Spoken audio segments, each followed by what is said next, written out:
It's all about the family, and we want to make sure they totally understand their rights in early intervention. Families hate to hear when their child is turning 3 because it means they're getting older, but it also means they're leaving EI. Transitioning out of early intervention can seem monumental. It can be scary leaving the EI program and not knowing what's to come, because this has been our life for the last year. Understanding the transition process will help you advocate for your child and family. Most of the time, families are very reluctant and nervous about the transition process. They don't typically want to let us go because it's comfortable, it's in the home. Transition discussions begin informally as soon as your family enters early intervention. But it's now time for this child to make the next step. At the IFSP closest to your child's second birthday, a formal plan is created to help you prepare for a change in service delivery. Your individualized plan may include a visit to the school or a special education rights training. The law requires you and your EI team to begin formally planning for this transition 3 to 9 months before your child's third birthday. Well, they ask a lot of questions, and they typically start pretty early with the questions. Do we have to have our kid attend preschool? What if I'm not ready? What if they're not potty trained? What if they don't have the preschool skills? Your EI team will coordinate the transition planning conference. Ideally, this meeting will include the local school district. During this meeting, you'll discuss special education services, eligibility, and important timelines. To have this meeting, you must consent to share information about your child with the school district. We always tell families that they were proactive in having their child in early intervention. There's nothing wrong with having them go to preschool or not go to preschool. It's their choice, but it's always good to go through the process so that they can have a plan in place for when they are ready. Who will be at this meeting? The school LEA provider is involved, service coordinator, family.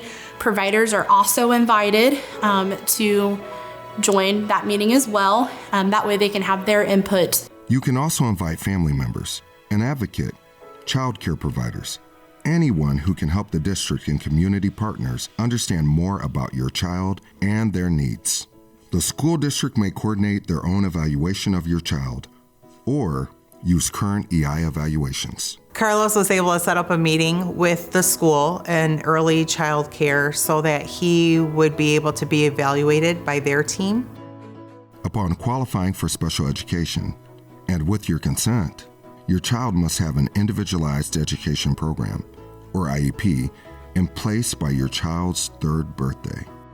The IEP will include your child's skills, goals, services, and educational placement. I have had a couple of kids transition out of EI into a preschool program in our school district. We went to the school district with the IFSP and discussed how we were going to change those goals into my child's IEP. If your child is not eligible for special education or related services, then your EI service coordinator will help you consider other options or activities in your community.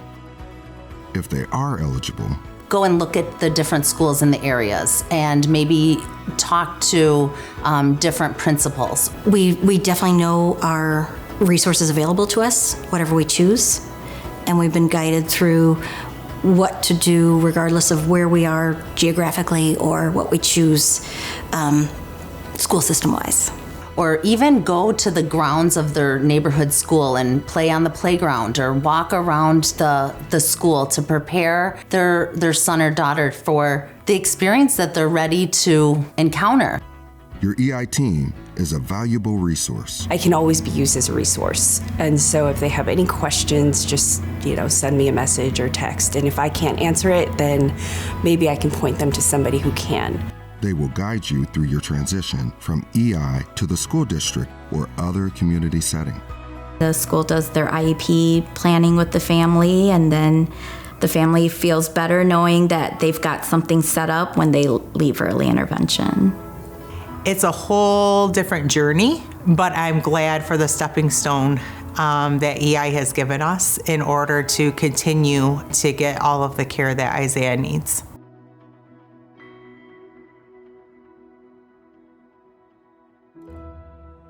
To learn more, watch the other videos in this series about your family rights in EI.